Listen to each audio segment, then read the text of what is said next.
Kisah Bu Enitu dari wilayah Nagikeo. Dahulu di Pautola tinggal seorang pria bernama Ndonawea. Ia diremehkan oleh orang-orang sekampung karena tidak mampu mengadakan pesta korban. Saat acara makan bersama di suatu pesta, orang selalu menghidangkannya nasi campur kacang dengan daging bertulang. Ia menerima pemberian itu, namun tidak dimakannya. Ia benar-benar malu. Ia bertekad untuk meninggalkan kampung itu untuk menghilangkan rasa malunya. Lalu ia mengundang semua orang di kampung itu untuk pamit. Ia membentangkan tikar besar di halaman. Semua orang di kampung itu hadir karena ingin tahu apa maksud undangan Ndonawea. Betapa terkejutnya mereka karena ternyata dia hendak pamit dan pergi dari kampung itu selamanya. Saat berpamitan, berkatalah Ndonawea yang malang itu dengan suara bergetar. Lihatlah pemberianmu ini, sambil menunjukkan makanan yang diberikan orang kepadanya saat pesta. Saya kembalikan kepada kamu, katanya, lalu pergi. Semula ia menuju lereng Wolopau. Setiba di sana ia berhenti sejenak. Ia melihat ke arah kampungnya. Karena masih terlihat, maka ia meneruskan perjalanannya. Sampai di Nda'au dekat Ngera. Ndonawea berhenti sejenak sambil memasang kuping. Ternyata masih terdengar kokokan ayam dari kampungnya.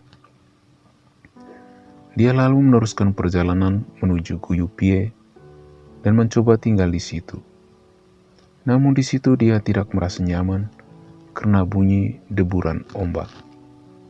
Dia berjalan lagi menuju Wolongodo.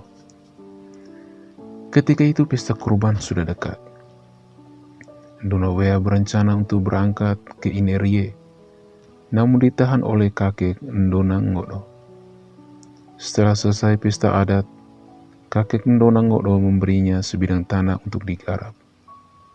Ndonawea menggarap tanah itu sambil menyadap tuak di lereng Wolowea.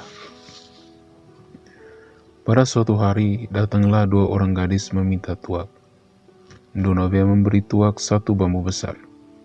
Namun kedua gadis itu menolak pemberian itu. Tuak ini terlalu sedikit, tidak cukup untuk kami berdua. Kalau begitu kamu cari sendiri bambu untuk mesik tuak, katanya. Kedua gadis itu memotong aur kecil. Baru diisi beberapa tetes tuak, aur itu sudah penuh. Kemudian mereka pulang memikul aur berisi tuak itu. Kelihatannya bambu kecil berisi tuak itu berat sekali bagi mereka. Mereka beristirahat berulang kali. Hari-hari berikutnya, kedua gadis itu datang setiap pagi meminta tuak. Akhirnya, Ndonawea tidak mau lagi memberi tuak kepada kedua gadis itu. Tetapi setiap pagi, Ndonawea mendapati bambu tuaknya kosong. Ndonawea pun mengawasi pohon tuaknya dari balik semak. Ia memerogoti pencuri itu. Ternyata yang mencuri tuak itu adalah kedua gadis yang selalu meminta tuaknya. Yang kakak memanjat pohon tuak dan sudah berada di atas puncak. Adiknya menunggu di bawah pohon. Begitu melihat Ndonawea datang, sang adik langsung mengambil langkah 1000. Sang kakak yang berada di atas pohon mencoba turun untuk mengikuti jejak adiknya. Tetapi Ndonawea bergerak cepat, ditangkapnya gadis itu. Jangan lari, ternyata kamu yang selalu mencuri tuak saya, teriak Ndonawea sambil memegang tangan gadis itu erat-erat. Tiba-tiba, gadis itu menjelma menjadi ular, kemudian menjadi halipan, lalu menjadi ular hijau, dan binatang berbisa lainnya. Terakhir menjadi seekor tawon. Ndonawea tidak hilang akal. Tawon itu dimasukkannya ke dalam tabung kapur sirih yang terbuat dari bulu, lalu ditutup.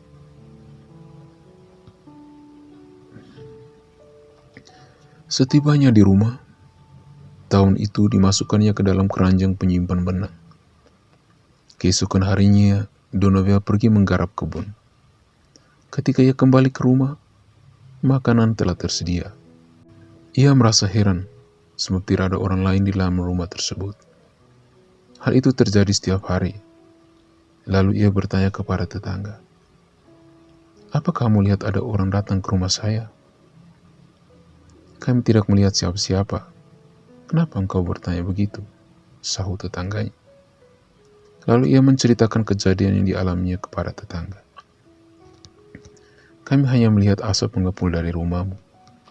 Kami kira engkau yang menghidupkan api untuk memasak," kata tetangganya. "Tidak, bukan saya. Saya selalu ke kebun," timpal Donovia. Kemudian Donovia mengawasi rumahnya untuk mencari tahu siapa gerangan yang menyediakan makan untuknya. Ketika suasana sepi, ia masuk ke dalam rumah dengan mengendap-endap, lalu membuka pintu dengan serentak. Didapatinya seorang gadis sedang menenun. Gadis itu sangat terkejut. Sambil menangis ia berkata, "Engkau terlalu cepat pulang. Saya belum menyelesaikan tenunan ini. Tapi biarlah, tidak apa-apa." Gadis itu cantik menawan. Bu Enitu namanya. Donovia jatuh cinta kepadanya.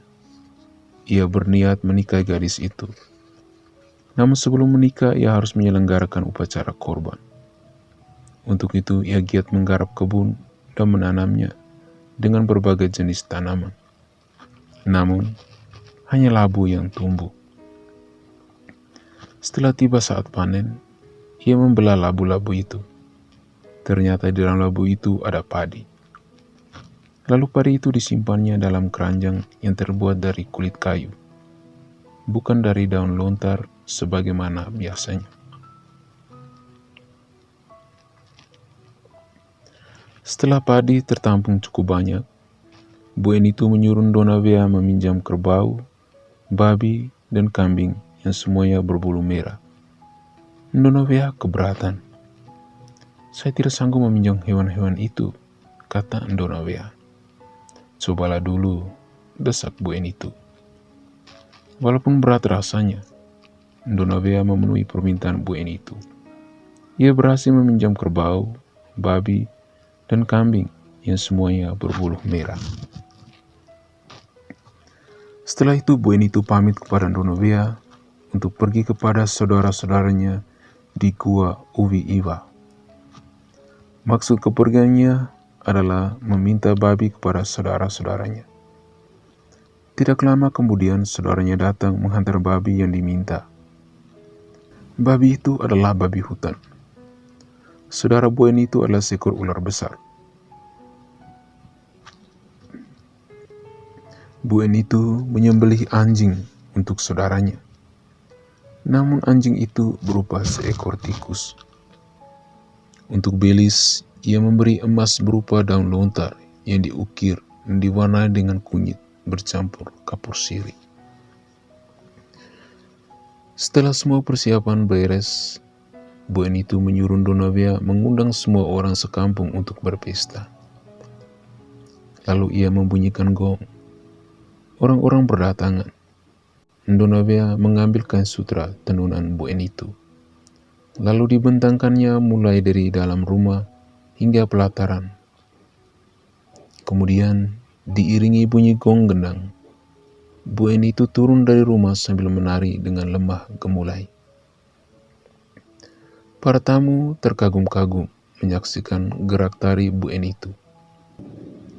Sebagian orang memanjat pohon kelapa agar dapat menyaksikan dengan jelas gerak tarinya. Selanjutnya, Donovia dan Bu Enitu hidup bahagia sebagai suami istri. Mereka dikarunia 7 orang anak, 5 orang putra dan 2 orang putri. Kelima orang putra itu bernama Lena Seko, Tae Seko, Raga Seko, Meo Seko, dan Bele Seko. Kedua putri bernama Lengga Seko dan Lejo Seko. Ada suatu keanehan yang terjadi pada putra sulung, Lena Seko. Bila seseorang menggendongnya, ia berubah menjadi seekor ular hijau. Bila dilepas, ia menjelma menjadi manusia kembali. Pada saat mengikuti pesta di Ngera, Putri Ndonabea yakni Lenggasiko bertanding melawan seorang laki-laki penabuh gendang. Lenggasiko menantang sang penabuh gendang, katanya,